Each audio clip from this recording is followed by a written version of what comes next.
So first things first, again, this is Recreation 101. This is a series we're doing throughout the entire year, every other month. We'll go through all kinds of different topics. So this one's obviously about adventure racing. This leads up into our adventure race that we have, Human Power Movement's adventure race at the end of April. I know a lot of you guys are here thinking about, do I want to sign up for that thing? Let me go check this intro thing out first, learn a little bit more before I commit to it, which is totally fine. That's part of the reason we're doing this. We're also going to put this up on our YouTube page. So the Human Power Movement platform is it's a universal concept. So we're based here in the Charlotte area, but people can kind of be a part of this thing no matter where they are. So we're putting this up on YouTube as well. So we are here at Recover. If anybody, who all is familiar with Recover before we get started? So most people, but a few others aren't.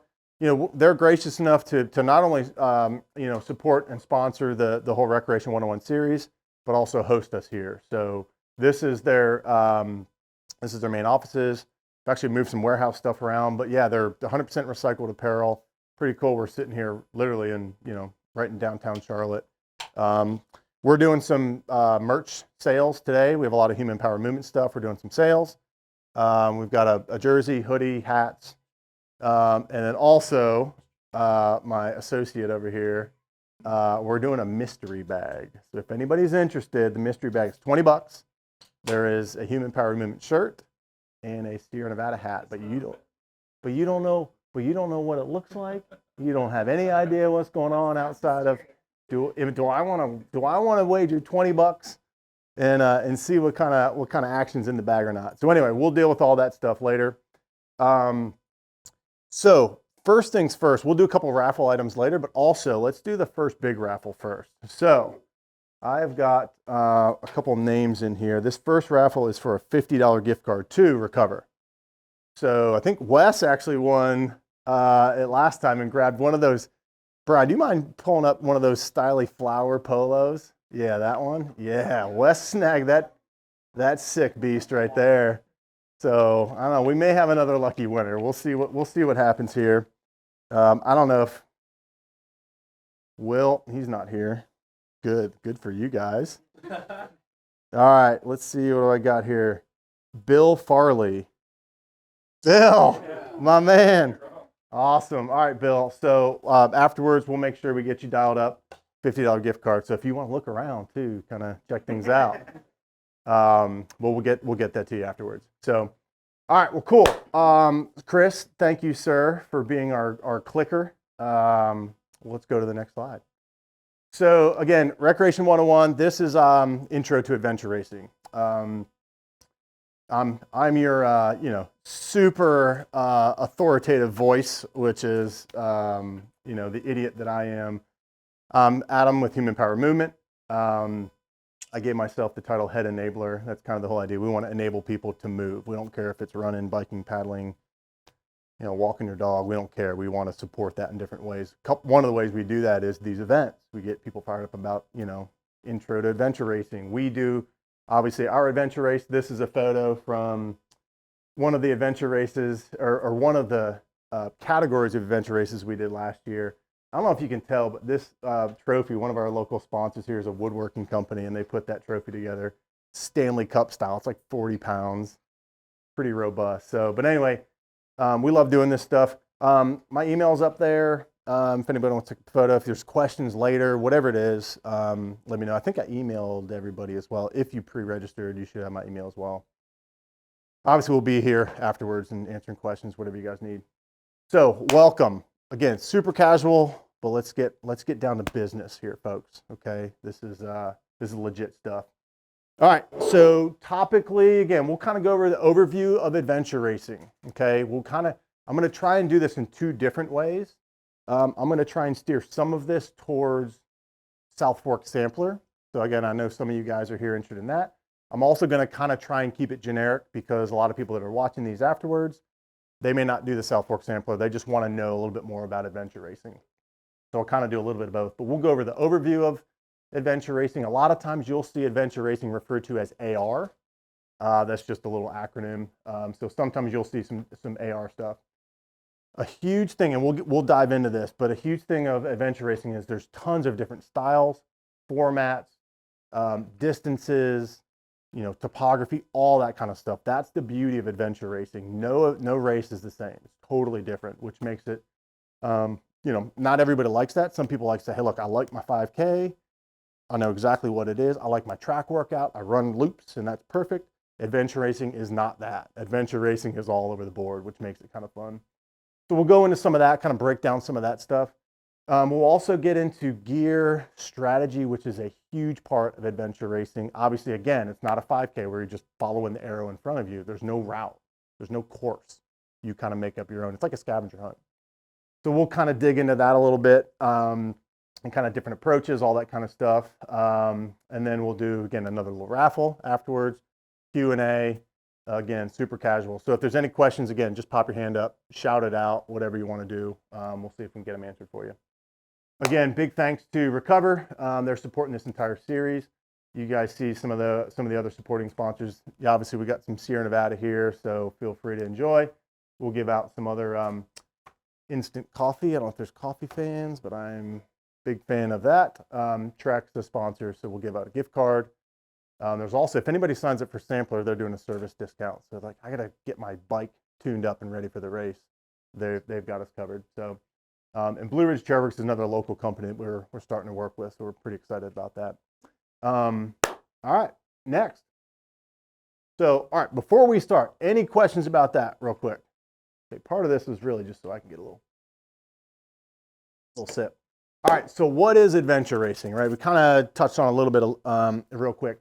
The general idea is to collect as many checkpoints as possible in the shortest amount of time, okay? So again, think of it like an old school scavenger hunt on the playground when you're in kindergarten, right? Like, or an Easter egg hunt, right? Same idea. You're like, man, I've got my map. We'll go into this a little bit later. Cool, I got my map and all these little dots are all the little checkpoints. Cool, here's my, what's called a passport. I need to go around and get my passport stamped at all these different checkpoints. That's essentially it. Again, these are scattered around. There's not one exact location. You have to kind of go out and find them. Whatever route is more efficient for you. We'll get into the strategy. Like, hey, I'm a really good paddler. Well, great. You may want to go get the water checkpoints first. Or I'm a really good cyclist or whatever. You may want to get the bike checkpoints first. So again, the whole goal in the simplest terms is how do I collect as many of these checkpoints as fast as possible? Again, you can see there typically includes running, paddling, biking.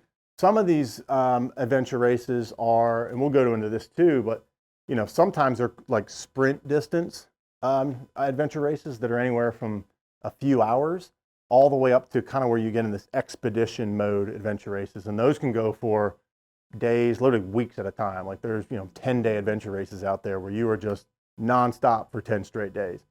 A lot of those you may end up kind of doing mountaineering. You're kind of doing like rope climbing. I mean, these adventure races, again, there's no format. There's no exact template for it. Event promoters and race directors kind of say, hey, cool, here's a cool area or space. How can we make people go through that area in different ways?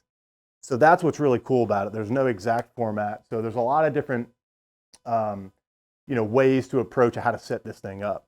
A huge part of adventure racing in its most traditional form is orienteering or navigation, right? So we'll get into this a little bit later. Here's where I'll kind of separate this. Adventure racing, generally speaking, you have to plot your own routes. So like if we all know like latitude, longitude, it's like how many minutes and seconds, all that kind of stuff. A true adventure race is going to say, hey, here's the coordinates. And you have to actually take those coordinates and plot those on your map. So for South Fork Sampler, what we do is we've kind of made this an entry level. We just kind of say, hey, here's the dots. We've already plotted them for you. We don't make you have to get out the compass and the map and all that kind of stuff. But in a traditional sense, adventure races, that is part of the skill set that you have to, not only do you have to run or bike or paddle or swim or whatever, but you've also got to have the mental capacity to say, hey, wait a second, I need to figure out where I am and where I'm going and how do I get there and all that kind of stuff. So that's just another cool aspect of adventure racing where it's certainly physical, but there's absolutely mental elements as well. So again, separate those two. South Fork Sampler, this is more of a beginner friendly approach to it. Traditional adventure races, that is a major factor of it as well, which is realistically, that's a whole nother clinic that we could do, is just literally on orienteering. So we'll touch on that and skim through that a little bit, but that's its own kind of separate thing. Again, strategies, keys, super key on this. It's, again, not like a 5K. You line up on the start line, 3, 2, 1, go, follow the arrows. That is not adventure racing. Adventure racing is, I don't know where I'm going until I hit this. I see the start gun. And even at that, you're like, well, great, now I have this map or these coordinates, and like, you have to literally put together a strategy before you even start moving. So it's a totally different kind of dynamic. Self-supported. So again, I always use the 5K analogy. You know, hey, good, I got an aid station here, and I grab my cup and drink my water and throw in the trash can. This is fully self-supported. Sometimes you'll have some aid on courses on some of those longer events, you know, multi-day events, or you can get aid back at the race headquarters. But you have to be fully self-sufficient. I put this photo up here, and Wes actually took all these photos that you'll see from our event last year. But you can see, right, they've got their packs on. They've got, you know, they have to be able to carry everything that they need with them. We'll also go over here too. I'll kind of walk through some of this gear once we get into that section. But the point is that in adventure racing, you need to be self-sufficient throughout. So that's kind of another aspect of it. Same thing, again, various terrains, intensities, all that kind of stuff. The good news about adventure racing, especially if you're saying, hey, cool, I'm trying to get into it. I'm not this super elite athlete guy or girl or whatever. Fine. Like, you can go at your own pace. It doesn't matter. Like, that's the beauty of adventure racing. It's not like you're sitting there shoulder to shoulder with other people and you feel like you're not as fast as the guy running next to you, or you're not as, strong as the next person. You can kind of go at your own pace because you're just literally on your own adventure. So that's the beauty of it. You can literally make it your own. So you got a lot of ability to kind of, approach it how you want. All right, let's go to the next slide. All right, so we'll expand a little bit more on different styles and formats of adventure racing. We talked about it a little bit. So the primary, typically these are all off-road. Okay. Now, a lot of times that means, if you're connecting trails or whatever it is, you may be on streets and sidewalks and stuff like that. Most times adventure races are kind of in that off-road world, state parks, green spaces, all that kind of stuff. Those are really good spaces for adventure racing because you're kind of out in nature. Again, this is very different than, hate to keep saying it, but the 5K where you're saying, cool, you shut down, you shut down the main road of the city and you're running the 5K. This is very different. You're getting out into space, out into the environment. Again, most events involve the orienteering. Again, for the people that are kind of listening back home, there's probably like, all right, well, let's get into that. And like, well, that's, again, a whole nother separate thing. We'll touch on it a little bit more, but again, know that the format of adventure racing typically includes that. Again, we've decided to approach it a little bit differently. We want to make it a little bit more beginner friendly. So we haven't quite gone into that too much, but we'll explain some of that a little bit later when we get to that point. Distance, same thing here, right? So just like in running, there's a 5K and there's ultra marathons, which is anything over 26.2. Same thing with this. There's adventure races that are, a couple hours, like I said, all the way up to multi-day. This is very much a niche sport, right? It's not like, running, everybody's like, oh yeah, cool. I've run a 5K, or I know someone that's done a 5K. Like, there's not a ton of adventure racers out there because it does, there's more disciplines. You need to be able to figure out how to, work a compass and a map and all those kind of things. You need to be able to feel confident on the water, paddling, running, biking, all those kind of things. So, but when there are adventure races that pop up, people kind of like, they look for that. There's this subculture of adventure racers that are really kind of into this thing. So, again, that's what's kind of cool about this thing. We've had people from, I think it was 6 or 7 different states. I think there's 6 or 7 states already signed up for our event this year. Buffalo, right? There's Buffalo, Florida, Illinois. Point is, people are kind of looking for these things. And again, that's the beauty of it. There's all these different style of events. Most events will have kind of a shorter distance in the same event and then a longer distance. We've done it where we have a 4-hour and an 8-hour. But again, there's no set distance on this. So you have to kind of look around and see what races are going to fit what you're looking for. Later in here, we do, I've got a little sheet that just says resources, just like, hey, there's QR codes up there you guys can snap away. The United States Adventure Racing Association is a good resource. There's a full calendar of events on there. So that's a good resource if you want to say, all right, cool, this AR thing looks kind of cool. Let me go see what's around in the area. So again, there's no set route, but most events will kind of give you a ballpark distance, right? So it's like one of those, well, the chicken or the egg. Like, well, I don't want to sign up if I got to like be running around for 70 miles. Like but I'm not interested in that. But it's like, well, most races will give you a ballpark. So again, it depends on how efficient you can navigate through that space. But most event race directors will kind of give you a ballpark, which is what we've done in our race document. Oh yeah, that's my next bullet point. Time, same thing. We'll just expand on this real quick. Kind of depends, it depends on space too. Like some race directors don't have a huge space that they can work with. Our event is really kind of a more of a compressed. I mean, obviously we're in the Charlotte area, as we know, so it's a little bit more concentrated here. Some of these adventure races that are out west that are in these big expansive areas, I mean, they can cover, hundreds of miles over the course of a week. We don't necessarily have the luxury because we're kind of in a higher concentration here in the East.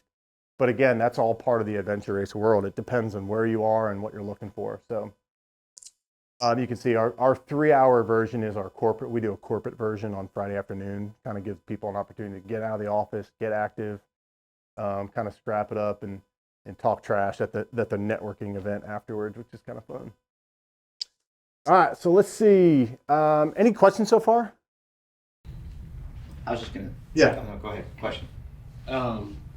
Obviously, you may cover it, but when you were talking about the strategy stuff, how, like when you said you see the start gun, is that when everyone then reveals the document? Like that's when you see the map for the first time. So then you probably just sit there and you're like, all right. Exactly. Yeah. Yeah. So we'll expand on that a little bit. And strategy is coming up here in a little bit. There's only like 12 or 13 slides here. So, and again, I want to kind of keep this. Our last event went long because everyone. We were getting into the nitty gritty, which is good, but I don't want to keep everybody here. So happy to do that afterwards if you guys want to stick around. But yeah, so we will get into kind of like how does that work? Like what happens when the start gun goes? Yeah. I was just gonna say, since I think everyone's here is from the Charlotte area, you keep talking about the orienteering part. Like a lot of it's like doing like a South End bar crawl. Like these spots. Yep. You can go linear in like a mile and a half and hit the 5 bars. Exactly. Or you can get lost and do the spaghetti bowl. And then you went a lot farther to get to the same points. So that brings up a good point here too, and that kind of goes into the strategy a little bit. But there is a home field advantage here in play. Again, very different than a 5K or a track workout where everything is exactly the same. If you're from the area and all right, well, cool, I know that trail system. I know how to connect these points. I know where the kayak launch and takeout is, and I'm familiar with the topography. Jake, you know that South Fork area better than most people. So my point is, if Jake jumps in this thing, he just has a more familiarity with it. And so that's just kind of part of it. It's like, all right, well, if I know where that trail goes or I know how to navigate that space, then they're at an advantage. We will do a preview event before the sampler. We're not going to go out and like do the course, but we'll do out there at Confluence, where's the host venue in Cramerton. We'll go out there and do a preview event, I think the week before the event, and kind of give some more specific details of saying, hey, there's the kayak launch and here's the trail and stuff like that. So here, real quick, here's just kind of a quick snapshot of, I'll kind of give you a real world application. So maps and checkpoints, you can kind of see on here, obviously if people aren't familiar, that's a topographical map. So obviously it has all these little squiggly lines in here. That shows elevation, right? And so I don't know if you can see super well from there, but obviously the closer the lines, the more drastic the elevation is. And so again, in a typical adventure race, you basically get, a map with no, the checkpoints are not on there. You also get a list of coordinates, right? Again, it's 36.7533419, whatever it is, easterly, and then you have northerly and all that kind of stuff. So in the real adventure race, you've got to use a map and a compass to kind of say, all right, cool. If it's, this many minutes and seconds and all that kind of stuff, you have to then, when you say, all right, 3, 2, 1, go, here's your map, take the map, and you're like, all right, you don't just take off, like, because you don't know where you're going. And so you have to like literally sit there and it's like, all right, the first step is on strategy is I got to figure out, let's plot these checkpoints. And then I got to figure out, okay, now that I have them, now I need to figure out what's the most efficient way to do it. Everybody gets a what's called a passport as well. And so you can kind of see, these are very typical in the AR world, where you can kind of see this little thing is dangling off here. It's basically just a unique hole punch, right? And you can see here, there's 6 or 7 little prods in there. We just kind of do the cone and we just have it sitting there. Yeah. So what you do is basically when you find that checkpoint, each checkpoint is labeled and you can kind of see, well, let me make sure I'm giving you the right one here. Yeah, we'll pass these around. But you basically punch your passport to basically verify you've been at that spot, and then you go find the next one. So yeah, you can punch it and you can do whatever with it. But those little suckers are sharp, so don't let them jump out and bite you a little bit. But so each hole punch is unique. It'll have the the name of the checkpoint, or sometimes they'll have the coordinates on that checkpoint. But we print ours on waterproof paper. But you can see I've got my super high-tech, we'll jump into the gear section real quick. Got my super high-tech piece of gear here, my Ziploc bag. Ironically, as simple as it is, that's your lifeblood. If you don't have a map and you don't have your passport, or it falls out of your pocket, or actually hit the next slide, maybe. Hit one more real quick. We'll come back to it. All right. Real quick, and we'll jump back in a second. I love this shot on the right. This is Bill, literally the founder of Recover, who's riding off during the race, and there's his map that flies out of his pocket. So that's not a good thing. We found, you can tell, here's his teammate. He actually stopped and picked it up. But yeah, as opposed to him, he's got his map literally in a lanyard around his neck. Some people will put up a little, kind of like a little cardboard or something, like a little device on the handlebars where they can literally, as they're riding, they can be looking at the map. So, but it's funny, but as you're running around, or as you're kind of passing that around, I love that shot, because it's like, you don't know where you're going. If you lose your map, you don't know where you're going, and you're kind of screwed a little bit. All right, so yeah, let's jump ahead to strategy. So again, we'll go strategy and then we'll go to gear. And again, if you have any questions on that, feel free to ask. You'll have different maps for different distances, right? Again, our 4-hour map is different than our 8-hour map, stuff like that. All right, so strategy. Again, I cannot overstate this. Taking some time to create that strategy at the beginning is key. So, Thomas, to answer your question, right? We kind of did a fun little start where we made, I don't want to give away too much, but like we forced all the participants to perform a task before they even got that.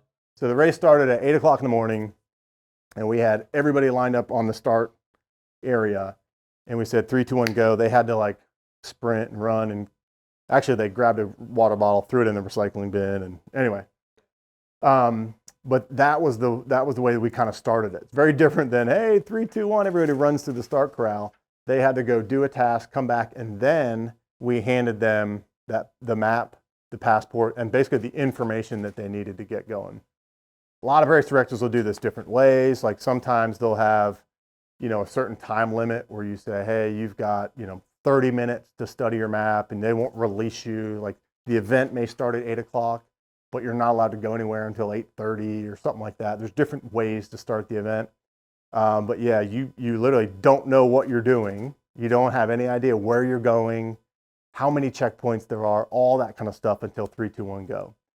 Again, most race directors will give you an idea, or should give you an idea, but it's a little bit of that cat and mouse game. So as a race director, we want to kind of like keep the suspense. We don't want to let you guys know what's going on.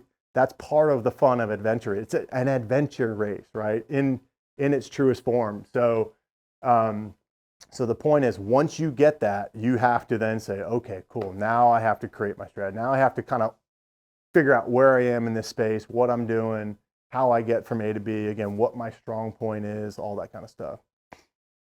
That goes back into where Jake over here has the upper hand.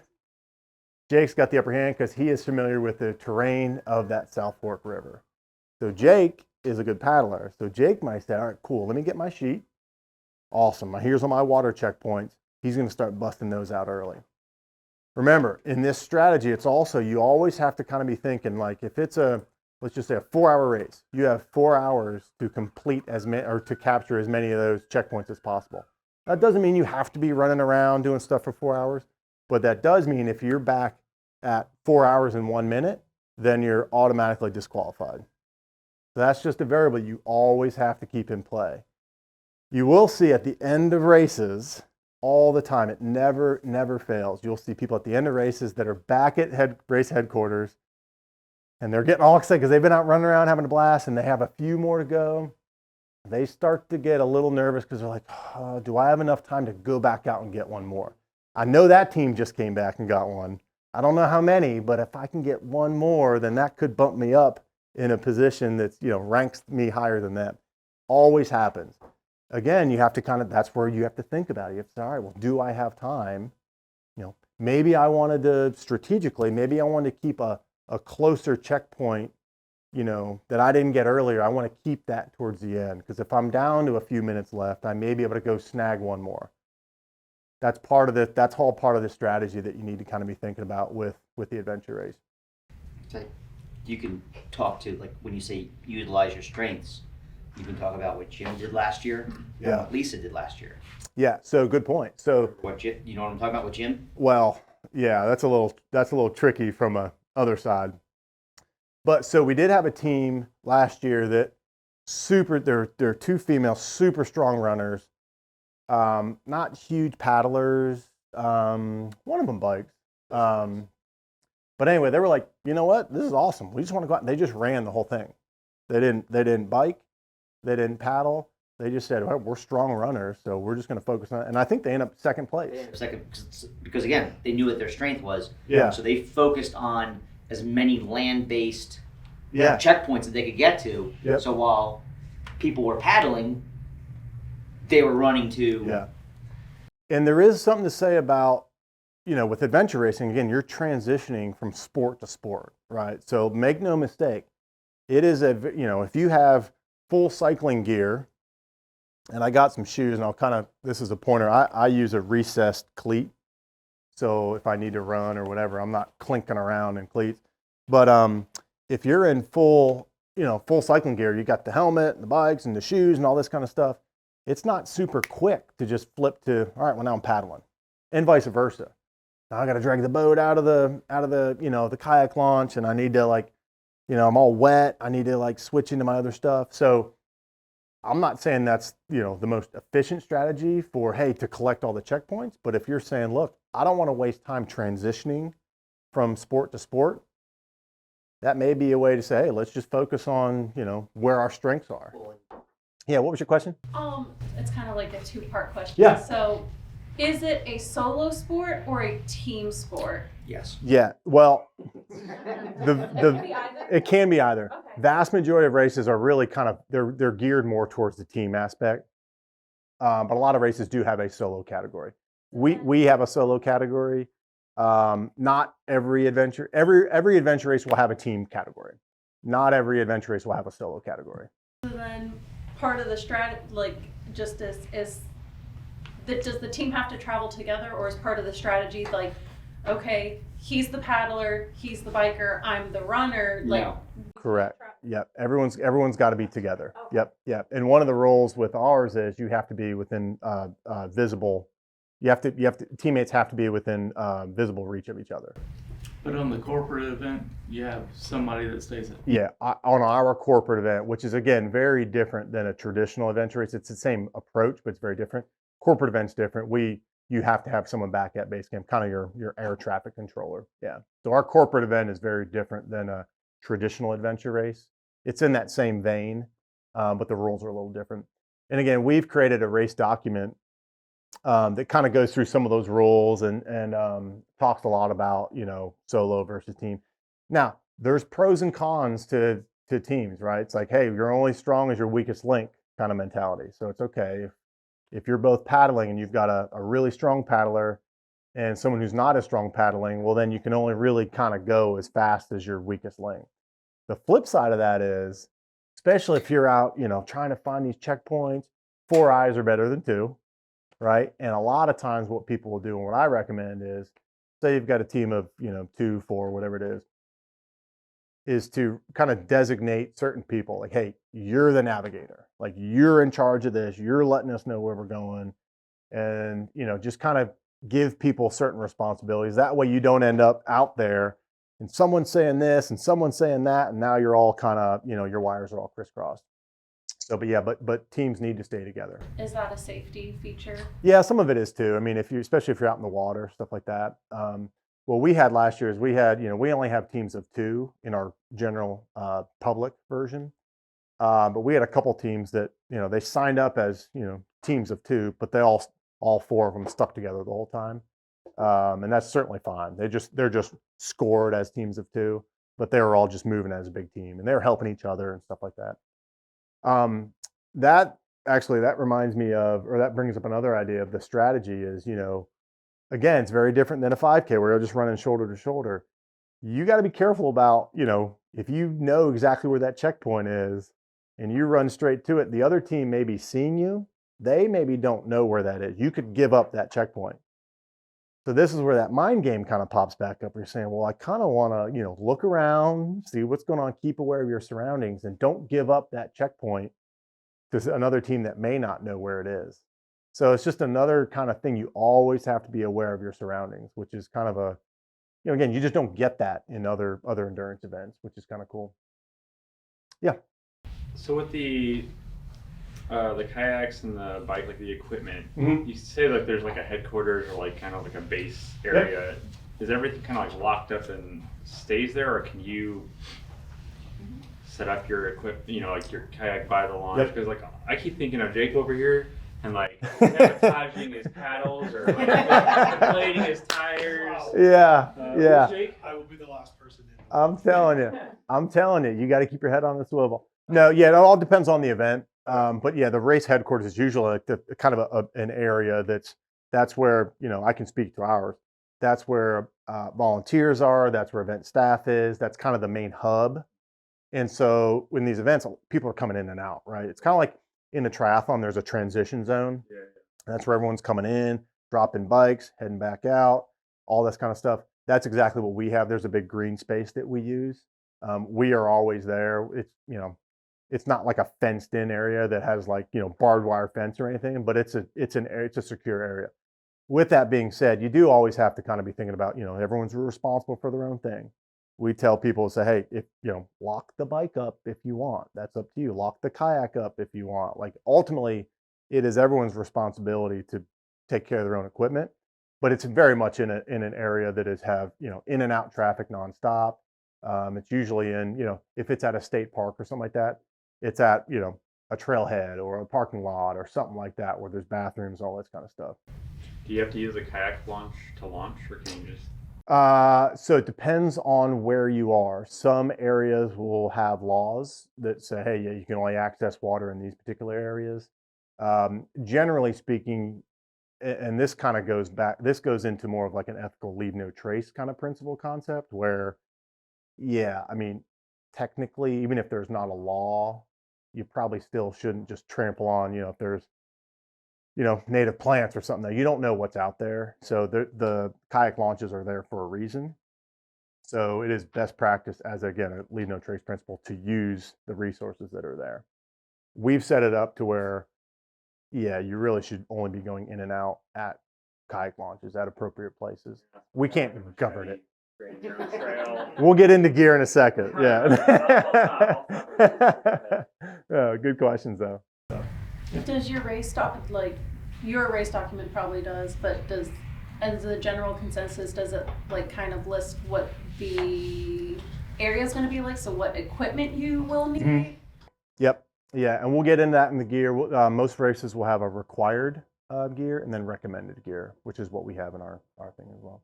Go back real quick. I want to make sure. Yeah, so before we get, this is key too, like be prepared for just different variables, right? Weather, huge, right? Ours is in April.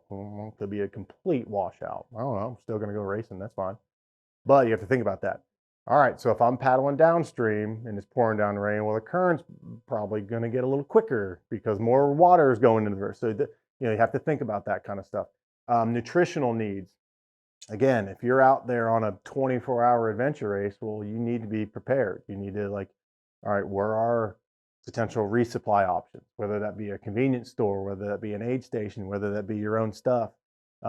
Again, I'll kind of go into some of this with our gear. I'm a big coffee guy, so and a natural food guy. So I've got a bunch of different, so it's maple syrup, but they're coffee infused and stuff. That just kind of gets me going. Whatever it is, think about that leading up into the event.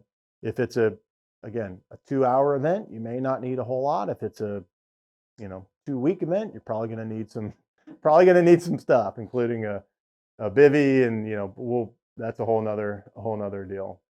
But the point is, you always need to be ready for curveballs.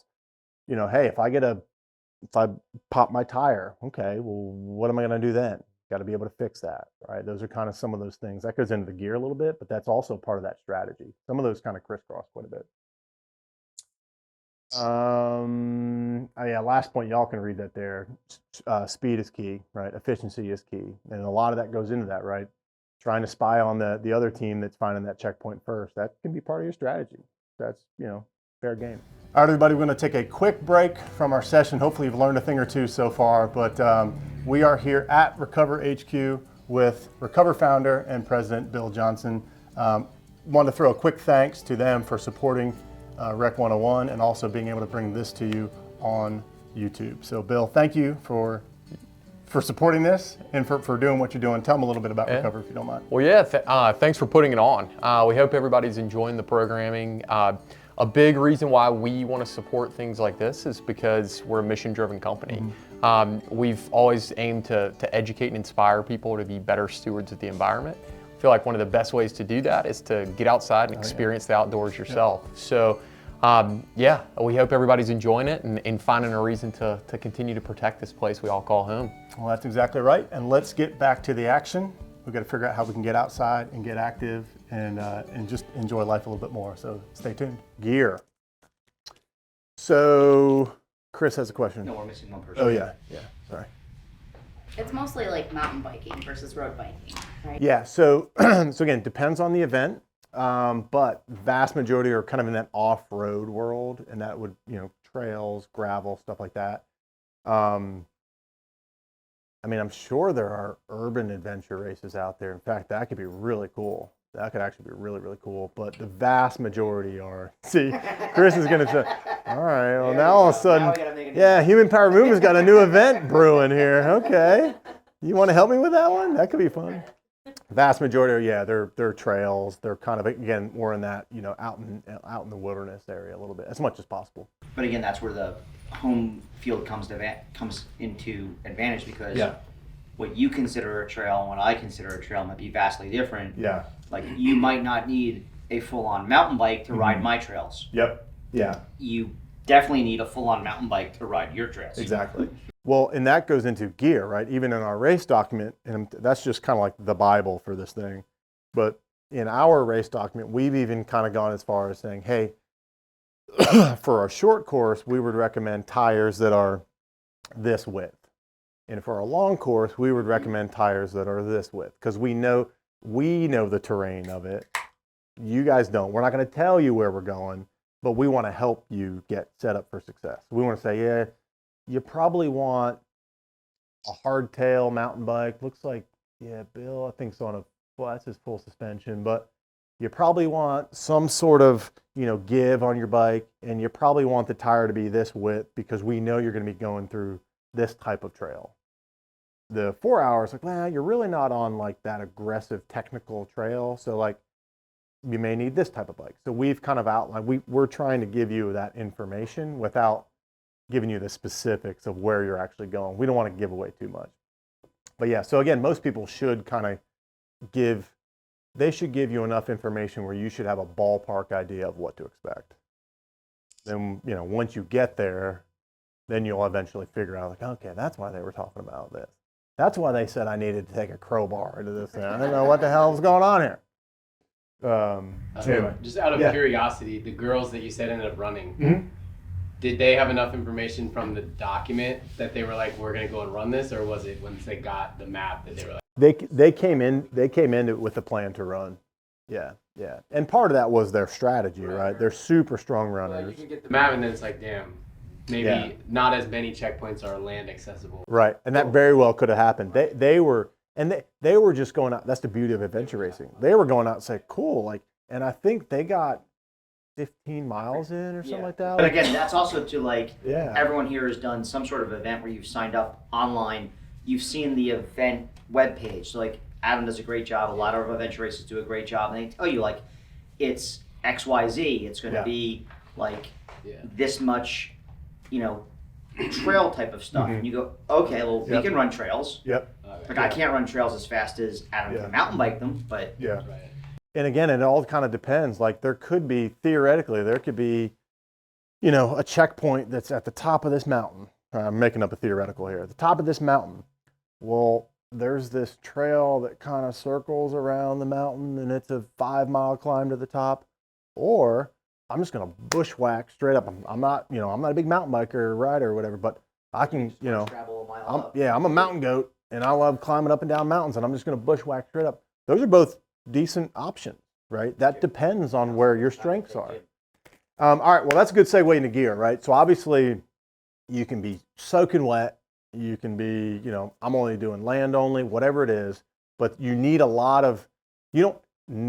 lot of gear. It is a big advantage to have the appropriate gear for the various different activities that you're doing. So, what's that? Or might do. Yeah, again, you may not know.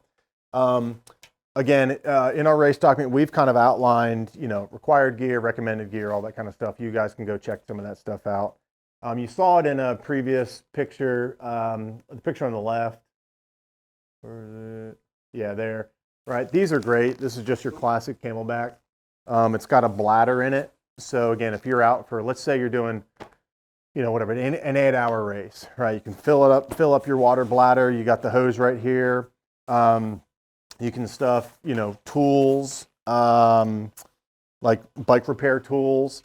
I typically like to have a couple, this is paracord or P-cord, and a couple of just kind of basic carabiners. I'm making stuff up here, but you never know what you're going to interact with out on the waters. Hey, my partner lost their paddle. Well, now I can't paddle the kayak. Well, great. Now I can link your kayak up, and now I can at least tow you back. You never know what you're going to interact with. I always, when I'm venture racing, bring some sort of dry bag or waterproof case. So this is good for a phone or whatever it may be. And the dry bag is always good just for, if you have, whatever it is, right? Again, this thing, we do it on waterproof paper, but again, you need to make sure you're taking care of this thing. Do not lose this. Do not lose your passport or you're kind of screwed. So some sort of dry bag. It can be a Ziploc bag. It doesn't need to be super fancy, but you need to be able to keep your stuff dry.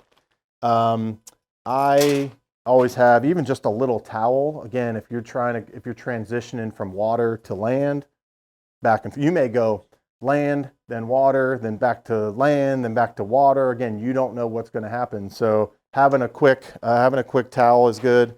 You can see here too. Ironically, these are all three of these items, and you guys can come up later or now if you want. These are all recover items, but these are, this is a lightweight hoodie. I love paddling in something like this, where it's got long sleeves. If I'm out in exposed sun for a while, I can flip the hoodie up. Yep, it's got SPF. It's lightweight, it dries quick. It's kind of that wicking stuff. Same thing, actually, yeah, that's the actual piece. This is a mountain bike jersey we did. It's got a little pocket here if you need to stash anything. I like having a variety of different things.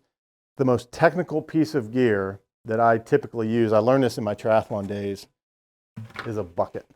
This thing is fantastic. It can not only carry stuff, but when I'm back in race headquarters and I need to change my shoes or do whatever I need, take a little break, I now have this super high-tech seat right here that I'm working with. And if you have a lid for the bucket, in inclement weather, they are a waterproof container. Oh, there you go. I tend to bring some sort of pen, highlighter, something like that. If I'm making my notes right, I get my my map or my passport. I'm writing down notes. Like, all right, where am I going to go here? Like, there's so many things going on in your head that this thing, these things weigh fractions of grams. You can stuff them in a PFD, a pocket, wherever. But if you need to jot notes down, you say, I can't find this. Let me, whatever it is, it's not a bad idea.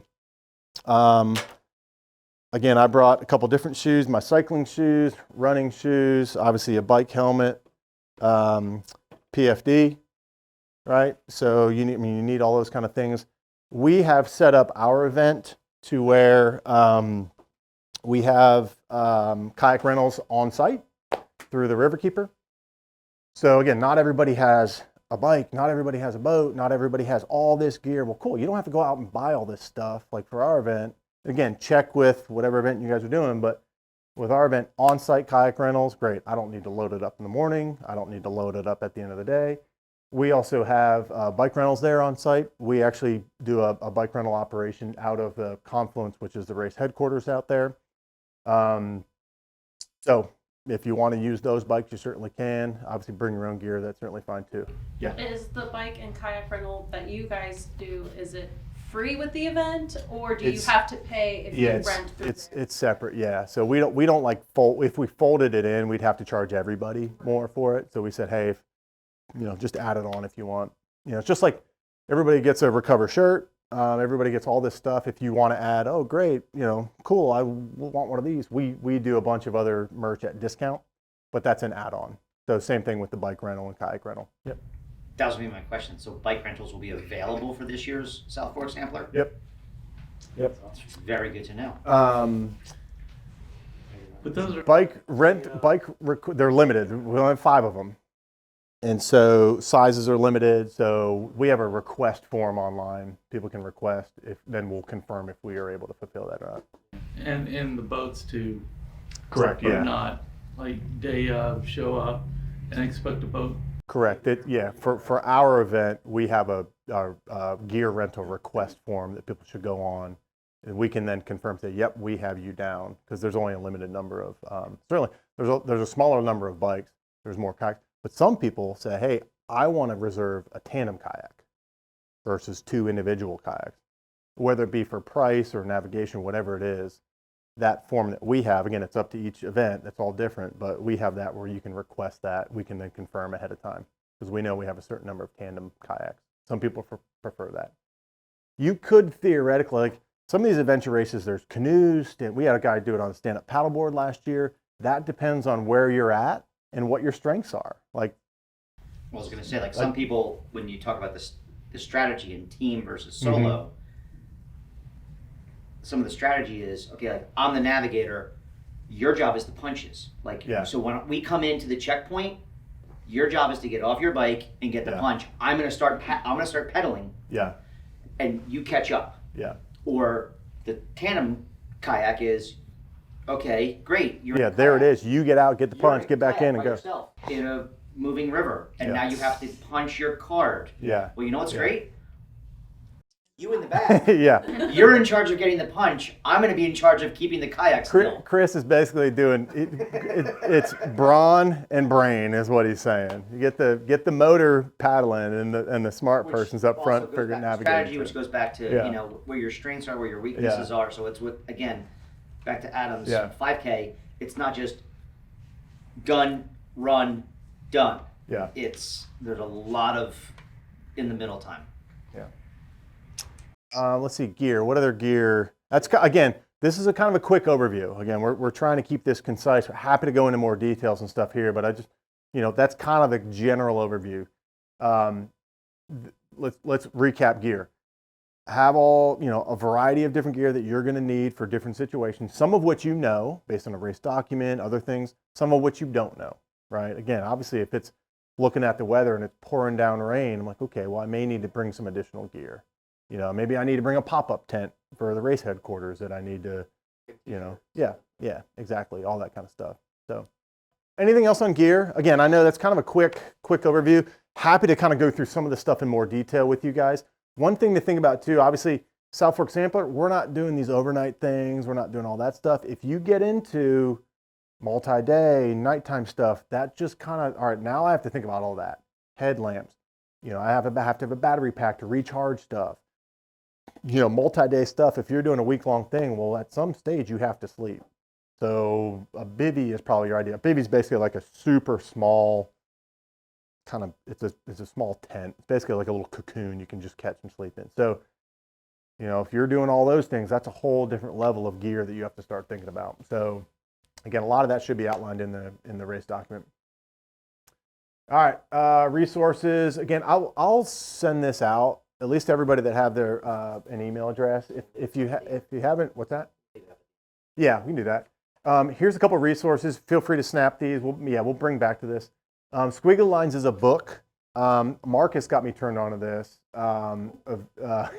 Marcus let me know about this book. Great book about squiggly lines, right? That's the topographical map. And so great book about how to navigate that, how to plot coordinates, how to navigate all that kind of stuff. I mentioned this before, but the United States Adventure Racing Association, good resource obviously for the sport, kind of a governing body. There are countless YouTube videos on how to plot coordinates and mapping on YouTube. This is a super short one. It's only a couple minutes long, but I think it's pretty concise, right to the point. So I think that's just a good resource for people if you want to kind of start getting into that. And then we did a virtual intro to adventure racing clinic last year as well. So that's the link that goes back into our virtual one that Marcus joined on as well. Oh, what was that next one? What was that next one? Teasing. Who wants freebies? Is that what it was? All right. So who wants freebies? A couple people. Man, this is, whoa. We need to get you guys more beer, I guess, apparently. All right. All right. So first one, this is going to be for Trek of Charlotte. Do you have a question? Or you just want to win the prize? No, one of your Okay. sponsors was something about chairs. Yeah, Blue Ridge Chair Works. Yeah. We're trying to get them in here. We'll actually have them all set up here. We'll probably give one away at the end of the year, something like that. Yeah, it's a local from Western North Carolina, sustainably made, all that kind of stuff. They actually do a really good job. They're Like if you volunteer at the event, you're not like ride them out. yeah, they're kind of fold up. The frame is wood, and then the seat itself is, I think it's like a canvas or something like that. So we're trying to get them out to some of the events. But yeah, they're kind of, you know, easy stowaway chairs, just high quality, local, U.S. made, Western North Carolina made. So they're another cool recent partner that we've got on board. So yeah. So you were raising your hand because you wanted to win the prize too, right? Oh, you already did. We've already got a first winner. He's like, I'm not worried about it now. What's the first prize? For Trek. Trek of Charlotte. It's got a gift card. So Dan Blackman. You said Dan or Dam? Yeah, no, that's great. Yeah. You said Dan. Shakira and I work together, and I was just talking about a potential opportunity where I need to go buy a bike. There you go. There you go. Well, that'll get you at least started. I don't think you can buy a bike with that, but This will get the. yeah. This will get the. You can see, this is a Trek. I bought this from Trek. It's the Top Fuel, which is. Roscoe, 8 and R7. Yeah. And I need full suspension. There you go. All right. Well, you got some saving to do, but you got.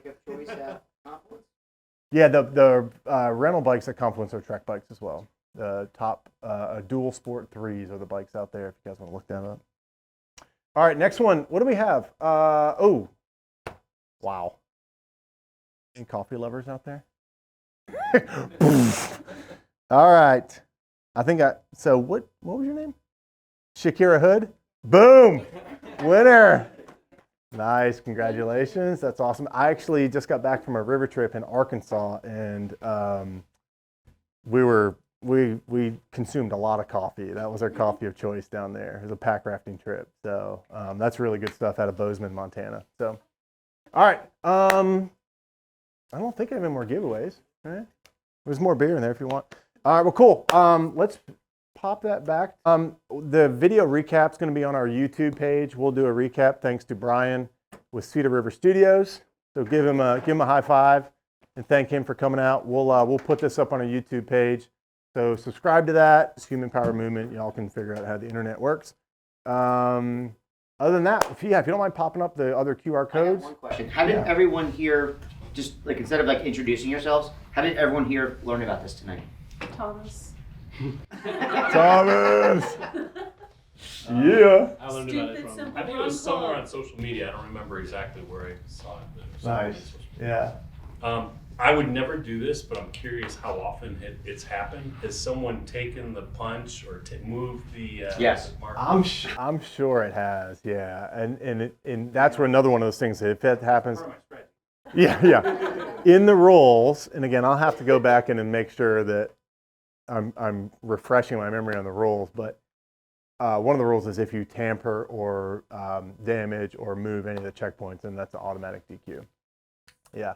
It didn't happen last year. What we did have happen last year was, and this goes back into the whole mental physical, is we had a couple teams, and actually one of the teams should have got either first and they didn't, or they were going to get third and they didn't, but they punched the wrong, they found a checkpoint and punched it, but it was not the right one.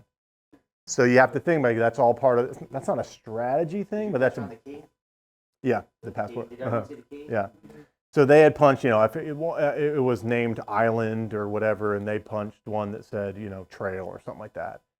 And the guy actually emailed and said, hey, wait, we got all the checkpoints. And I keep all these, obviously. And I said, all right, well, let me go confirm, because we had our scorers that were keeping track, and they did not give them credit for it because they shouldn't have, because it was not the accurate punch. And I took a picture and I said, hey, look, here's the master key. And here's what you did. Unfortunately, you got the wrong punch. You punched that spot, but it wasn't the correct one. So that's that whole adventure race thing where you have to, it's the mental challenge of it as well. You have to stay mentally engaged and you can't just grab a punch. Say, hey, great, I got 10 punches. Well, yeah, but these aren't the right punches. Like that doesn't work that way. And I haven't seen one like this, but again, I'll say like that depends on the course and the thing. Like some might not have pictures associated. They just might have like most usually do. Well, we don't have the typically what you would see on this if there was orienteering, it was literally just be it'd be like P1, P2, P3, P4, P5, whatever, and there'd be no photo of it because you have to plot your route. Yeah. Well, and usually the punches are labeled as such. Mm-hmm. Yeah, like this one, we label all of them. Yeah, so you can check right as you're doing if it. the punch says P1 and the picture says P1 and you put it in P2. Yeah. That's Yeah, so this one, trailhead, right? This thing will say trailhead. The map says trailhead. We've tried to simplify it, but yeah, on a if you're doing the orienteering and all that kind of stuff, then yeah, you don't have the visual reference. You have the compass and the map and all that kind of stuff. You have to plot your own route. So I'm assuming this is an automatic DQ, Well, this should be good. It was I got a something few you brought others. about when he said if you go to race, You the guys race are hub worrying and me. everybody's in there going back and forth. If you sabotage somebody's equipment like that and you get caught, obviously that would be automatic DQ. Yeah, clearly. Yeah, this is not this isn't a rubbing is racing kind of thing in NASCAR. Yeah. Do trail events as well as road events, but it's kind of like that kind of lifestyle. Like there's very few people in the outdoorsy world of adventure and trail and mountain biking that are like, it's much more of a we're all in this together kind of community. Yeah. As opposed to like people that like, and I'm a runner, so I can speak about myself. Like road runners are very much like, it's all about me, screw the person next to me. And if you fall, that's too bad. Trail runners are like, you fall next to me, I'm gonna stop and make sure you're okay. Yeah. So There's most adventure races are of that, like, I want to beat you, but I want to beat you because I'm better or smarter than you, not because I was like, she's in the bathroom and I slashed her tires. Yeah. Again, adventure racing, it's very much a niche sport, right? Again, it's, there's not millions of people all over the world doing it. So a lot of times you'll see people that are saying, hey, yeah, I saw you at this race in Georgia, and I saw you in Virginia, and da-da-da, and like people start to kind of become, friendly. there is absolutely a competitive spirit. That's what I was saying before about saying, hey, make sure you're looking around, don't give away stuff. But a lot of times there was teams that kind of, again, there was 2 teams that specifically went into it going to work together. But we even saw another team kind of latched on, and they kind of went together for a little bit before splitting back up and kind of doing their own thing as well. So it's to your point, like there's a camaraderie to it. I heard Marcus specifically tell a team last year, like they had come back to the headquarters and they were plotting, and they were like, and he was like, he told him, he goes, you guys were so close to that checkpoint. Like it was one they didn't find. Yeah. And he was like, you were really in the right neighborhood. Now he wasn't gonna tell them exactly where it was, but he was. It was like, the one under. He's like, you were really, I know exactly really which one. close. It was under the bridge. I'm giving away secrets. Right? Cool. What else? What else you got? Yeah. Do you so this is all about this South Fork, focus on the South Fork. Do you have other races, or are there other races in this area? For adventure racing? For adventure racing? Yeah, so actually this is kind of ironic. We set our date, I don't remember when it was, but there is also an organization called NCARS, North Carolina Adventure Racing Series. And they do 3 events, I believe, in and around North Carolina. Hanging Rock and Uwharrie. I think they kind of do 3 events between those 2 locations. We set our date. Their date was different, and then they had to change it for some permitting things. So ironically, there's only 4 North Carolina adventure races, I think, one of which is South Fork Sampler. They had to move their date to the same date as the South Fork Sampler. So ironically, there's 2 adventure races going on within Charlotte to Raleigh area on the same day. I've talked to them. I mean, there's, it's all good. They actually came out and, we had them come out to our race last year and give a discount code to all of our participants. Like, we're very friendly. But they just so happen, some of those dates are tough to match up. So there's ironically 2 adventure races going on in North Carolina on the same date this year. They have another one. I think the Hanging Rock one is October. So that one doesn't interfere with it at all. But there's some up in North Carolina. There's a bunch in South Carolina. The Francis Marion National Forest, there's a ton of them down there. Swamp Fox is a big one. It's actually coming up between now and when Sampler is. That's a big one down there as well. Link to U.S. Adventure Racing. Does Does Whitewater still have one? They do one in November. Yeah, Whitewater Center does one in November. Maybe there's 5 in North Carolina. the link to the U.S. Adventure Racing? Does that Yep. help find races? Yep, they have a whole event calendar on there as well. Yep. So that's a great resource. I think you can filter it by state, like Southeast or whatever, and you can kind of see what events are coming up, within a drivable area. But again, it's not like, in Charlotte there's a 5K, in every neighborhood every other weekend. There's, like I said, maybe 5 adventure races in the whole state throughout the year. But so you have to kind of, you can't just do one every weekend here in town. You got to kind of move around a little bit for them. But that's a great resource to find out, all right, what's going on kind of in the Southeast on the event calendar world. Yeah. So I'm still trying to picture this, but there's like one kayak launch. It's not like there's like multiple. At the race headquarters, well, technically there's 2 right there. There's a launch, then a bridge, and then a launch on the other side. Throughout the course, there's a variety of kayak launches. So at race headquarters, there's an obvious in and out. But throughout for our race, we actually have a portage, only in the longer course, not the shorter course. But there's a portage, which a portage is like where there's a dam. You have to get out, walk around the dam, and put back in. And so there is a port. Somewhere else in the race, like from where you got it. Yeah, so you always start and finish at the race headquarters. You're going to get back to where you put it. Yeah, yeah. It's not a point to point.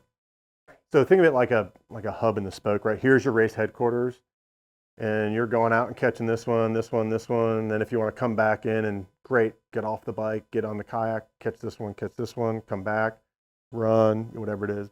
But you're always, like, start and finish is at race headquarters. Okay. Was start and finish on the map? Mm-hmm. So on the map that went around, start and finish was like in the middle of the river. So it was the river's more linear. Oh, okay. So you went up and down it. Mm-hmm. So some people chose to paddle down stream first, paddle all the way up, and then float back down, Yeah. get out river. We actually, and again, this is up to the event organizer, but we actually, and we'll do it again this year, but we introduced some bonus checkpoints as well that could only be unlocked. Like we would only tell you what they were.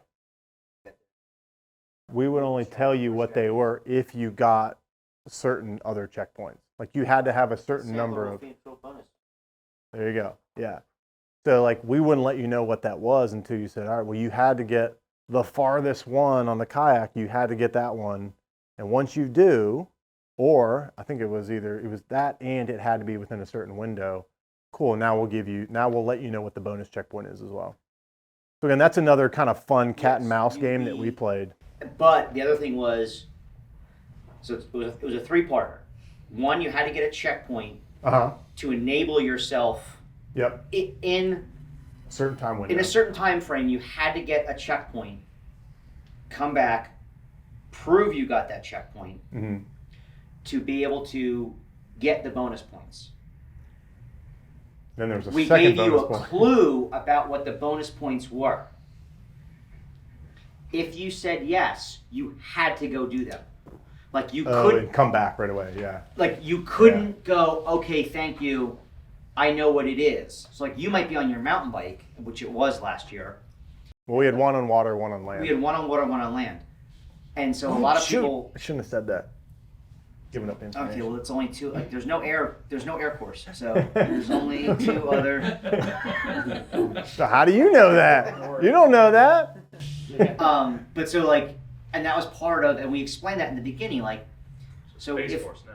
if you yes. Basically, if you want to get it, you have to get it. Come back now. Right now. Like you can't learn what the bonus point is and go, okay, well maybe later on I'll get. No, if you say you're going to go do it, you're committed. And so there were people. And that was fun. That was there were fun to people see that the like, gears turning. Oof, no, because I know I can go nab 3 more checkpoints, Yeah. and I don't know what this mystery is going to be. It's like the mystery bag for $20. Like, I don't know. That's a great mystery bag for What is that? $20. What is that? Nice. I don't know what I'm gonna get. Are the sizes men's or women's? They're unisex. Yeah. Okay. How about the technology? I could see putting the coordinates into a GPS. Yeah, so some events I've seen where if they're super strict with it, they'll say, hey, you have to like leave your phone or whatever, like at race headquarters. We've again, ours is beginner friendly. So we've said, hey, yeah, if you use your phone, like that's part of your tool belt that you're able to use. Throwing air tags and other people's stuff. Ooh, I didn't think about that. Dang. Well, Yeah, but again, sometimes- so technology, like some courses will have like, or some races will have like, the checkpoint isn't so much a punch. It's like you have to take your picture in front of this. Mm-hmm. So to the gear stuff of the dry bag, the Pelican case, like you need to have your camera with you because to get credit for that is like you need your picture in front of the disco chicken. Like you need your. Yeah. Sometimes I've seen people do that for like their bonus point instead of it being a punch. They said you have to take a picture of this landmark or something like that and show it to us. But then you introduce like, all right, well, if I've got a buddy, I'm going to send him the same picture. So that's why a lot of times you have to take a selfie. Yeah. Yeah. Again, so the overall gist here, hopefully you guys are getting this. Is like, wait, there's a lot of moving pieces to this, right? This is not as simple as 3, 2, 1, go, run a lap around the track. I mean, there's a lot of moving pieces, a lot of variables, and even at that, adventure racing in and of itself, just because I do the South Fork sampler, that doesn't mean that that's going to be the same for the one up in Hanging Rock or wherever else, right? So all of these, that's the fun of it, and it's not for everybody, but that's the fun part of adventure racing is it's each one of them is so unique, both from geographically, sport, time, strategy, tactics, all that stuff. They're so different, and so as a race director or a race promoter, we get to have a little more fun with it because there aren't as many guardrails. I mean, there's guardrails, but it's like there's not as many. Like we can say, yeah, you know what? We'll throw 5 bonus checkpoints out there. What the hell? Why not? Like if that's fun for people and it adds to the uniqueness or the unknown of the event, then hell yeah. So that's what's kind of cool about adventure racing is you can really kind of make it you can make it as funky or as straightforward as you want. And again, that's part of what we're trying to. At Human Empowerment, we love the dynamic of the physical and the mental, right? Like we love it. Our mountain bike race is just a physical and a mental beatdown. Our last runner standing event, you thought, man, it's just, you just run until you can't run anymore. And it's just, and you can stop whenever you want and you can keep going if you want. And Chris did a couple beer laps and, as long as he finished before so we love the dynamic of the physical and the mental. And so we've tried to fold that into our race here with the South Fork Sampler. And on the adventure race side, most race directors are going with that. They want it to be a mental and a physical challenge. And that happened. Who had the question? You pointed somewhere. Oh, no, go ahead. Other than that sweet trophy, what else do you win?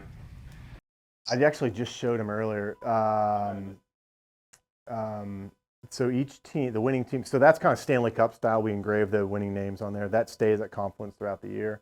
I was going to bring it, but literally it's a hoss. Almost as big as, almost as tall as that. No, it's not quite that big. But you can see the team winners will get a smaller trophy that they can take home. It'll kind of be the same woodworking company. It's metal and wood and all that kind of stuff. If you follow us on Instagram, I got a mock-up of it or maybe this morning, so I'll put that up soon. Everybody gets a Recover shirt. This is actually Brian. Oh yeah, Chris has a shirt from last year, the South Fork Sampler. So 100% recycled shirt. Last year we did cool bandanas. A local artist did a really cool kind of original canvas. We had that transposed on bandanas. Actually, the bandana's the map. Yeah, the bandana was the actual course map, which is super cool. What did we do last year? Gift cards. You can see the award winners. These are smaller, like wooden kind of like award trophy coaster. Yeah, it's like a crosscut of a wood. So all the award winners got one of those, as well as a free kayak rental from Riverkeeper. And this year we're doing a free bike rental from Human Power Movement as well. So beer specials from Sierra Nevada, service discounts from Trek. Yerba Mate is coming out doing all our events this year, so we'll do a bunch of samples of that. So it's, I'm not sitting here trying to sell you, but I think it's a good value. I don't know. That's for you guys to decide. Outside of consumables, there's no participation trophies. Yeah, we don't do participation medals or any of that. We're not. It's a joke. Yeah. It's like you get the T-shirt and you get some stuff, but if you win, you win. What do you mean, dude? Endless smiles. Look at all those guys. Unbelievable. So the winner's determined by the number of. Yeah. So I'm sorry. Good.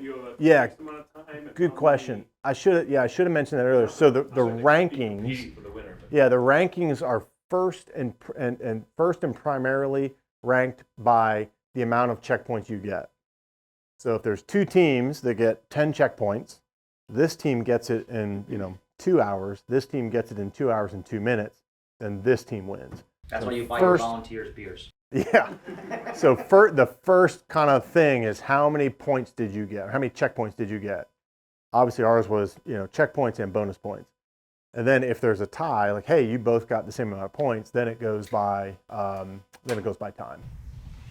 Yeah. And do you bring all the checkpoint stuff in at the? Yeah, I guess you do. I was going to ask. So theoretically, at the end, I think. Yeah, theoretically, it's all or nothing. It's not like you can bring in 5. That's what you said that. I think we. I could be wrong. For corporate, I know we did. I don't know if we did for the general public. I think last year, and we'll have to check the race documents for this year. But we'll go back to the tape. Last year, you got credit as you brought them in. But again, but I don't, it's part of strategy because I don't think that's the case, because if they would have, if anybody team would have come back after the time limit, then it wouldn't matter how many checkpoints they have because they're DQ'd. Yeah, but it did, because if you came in if you're don't listen to him. We don't know what he's talking about. But it can for other events. Not it yours. Yeah, it depends on how the event's set up. If you're in a 6-hour event and you come in at the 3-hour mark with 10 of the 20 checkpoints, and you get credit for that, and you go back out, you have 10 points. If the event's set up like that, you might get the other 10 points and come back in at 6 hours and 1 minute and have nothing. Right. So you don't get credit for the other 10 that you got. That's what I'm saying. Yeah. So it's not you get credit for, it's still you had to bring in. So people came in and we're Yeah, like, oh shit. like, it depends how it's set up. I have this much now. Yeah. If I go back out, I can get 5. So your question is, I need to go back in the race document and look at the You rules. Come in and check in and get. That's what I think your question is.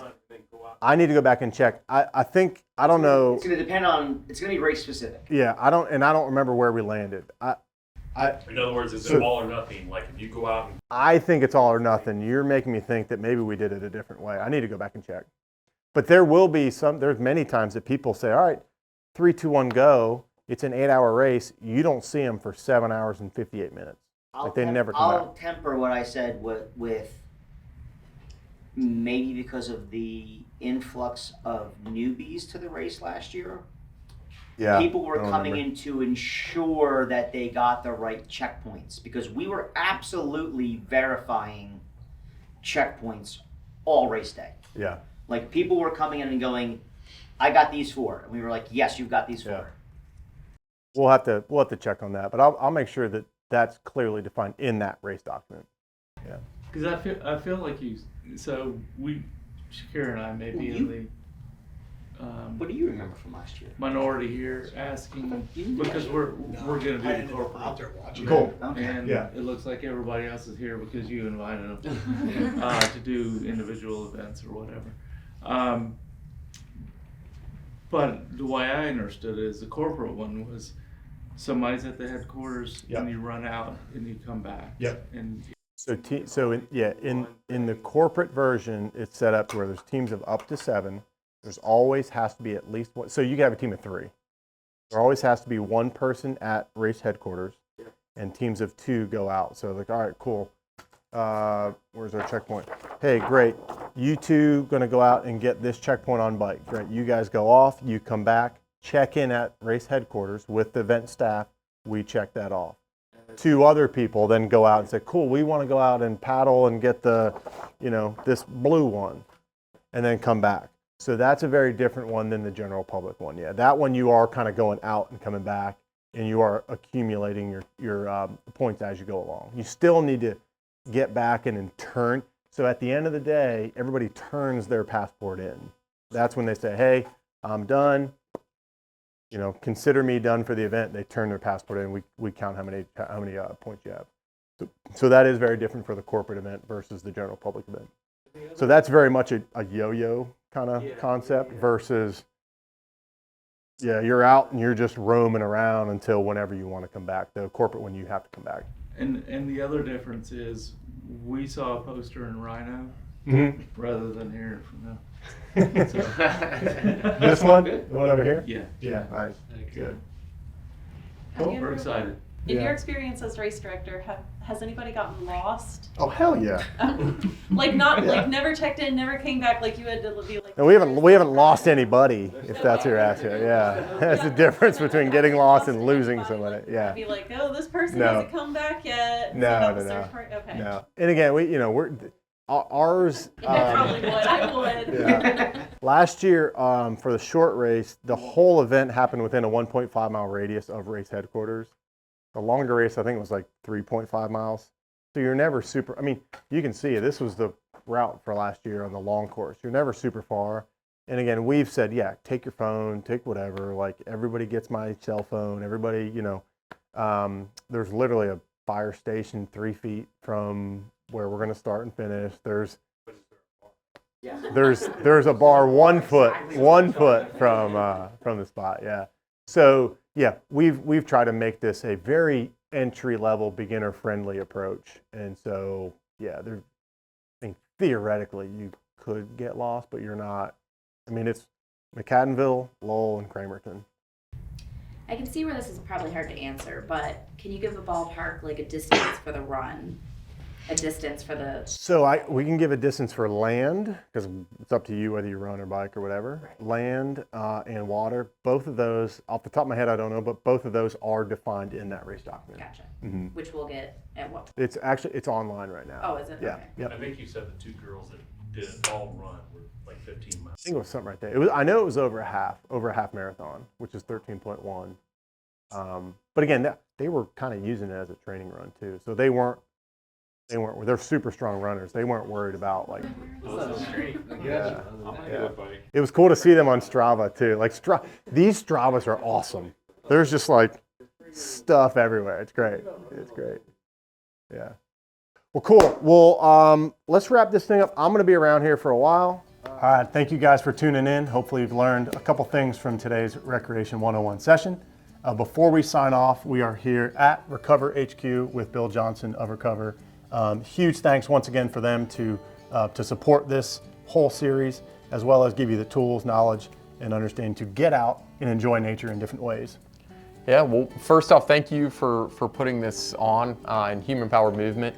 But thanks to all of you who participated and took part in Outdoor Rec 101. Being the title sponsor is really important to us as a brand.